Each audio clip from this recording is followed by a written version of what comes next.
I'm Emil Rutenberg, and this is my show. I've always found the human figure to be the most expressive thing when it comes to what I do with my art. Ever since I began drawing, when I took my first drawing lesson, it was all about the human figure. It was nothing but the human figure.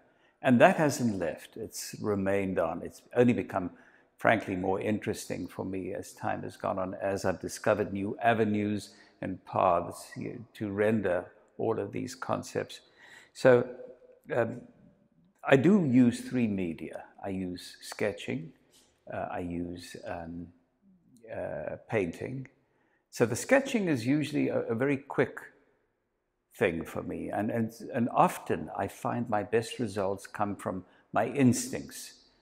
And then painting, which is more sustained, I'm finding that I can create a narrative usually because of the environment. Sculpting, it embraces all of those things and more. And that, so often I'm able to depict a sense of emotion very often, which is usually present in the other media as well, but more specifically because very often the tension in the sinews and the skin and the expression on the face illustrate all sorts of other aspects of this. I've always found this, that the one instructs the other. What you derive from one, very often you're able to enhance whatever it is you're doing with the other. For example, since I've been sculpting, it's been clear to me that what I do with drawing, with painting, is enhanced, it's made better. There's another place that you look for things. So one's insight is made better, and your intuition becomes more evolved.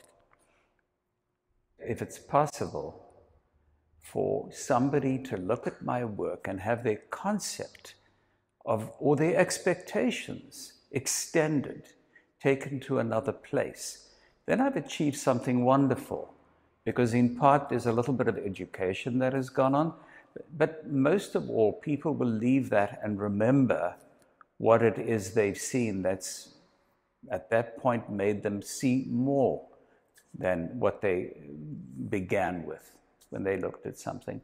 For the penultimate result of an audience that was looking at my work, it would be that they would look at something and have their concept or their expectations taken to another level, extended. And by so doing, I feel I've achieved what I wanted to. So that's the main thing. Of course, I like the idea of people feeling good about what they've seen, leaving something enriched, or feeling that they've been enriched by an experience. And if that happens, even in the smallest way, then I've achieved what I wanted to.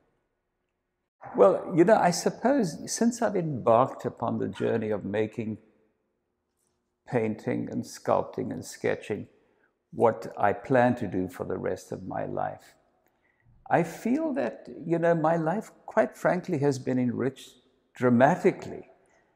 I did a lot of other stuff, and most of which was very driven, it was very career-driven, and it was beneficial. It enabled me to do what I do today. But now that I've embarked upon this second act, it's become, quite frankly, not only is it less stressful, but it's far more exciting what I'm able to do or what I face each day, the prospect of newness, of being able to create newness. And every day is an adventure. I mean, that might be a little flowery, but really it's true in many respects.